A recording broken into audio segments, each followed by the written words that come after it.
Sahabat Hutardi Georgia yang baik-baik sekalian, kabar yang sangat memilukan saat ini adalah salah seorang warga Aceh, asal desa Monkeulayu, Kecamatan Gandapura, Kabupaten Biren, yang masih berusia 25 tahun ini dilaporkan meninggal dunia setelah sebelumnya diculik oleh terduga oknum Pas Pampres Prakariswandi.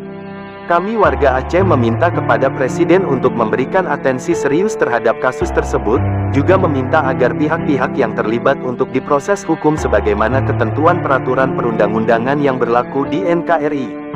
Selain itu, masyarakat Aceh meminta agar pengusutan kasus tersebut dilakukan secara transparan, sehingga publik, terkhusus keluarga dan masyarakat Aceh tahu perkembangan proses hukum terkait perkara ini.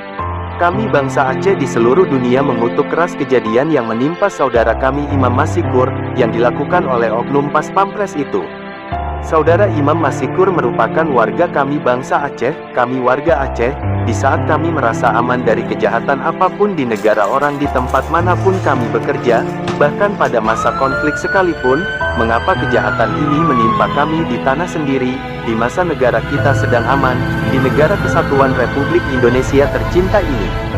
Salam Pemersatu, Hutardi Georgia.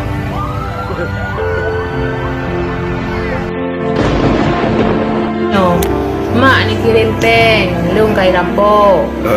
Ni kirim ju mak peng 50 juta, lung hai le lung chun po. Hai ke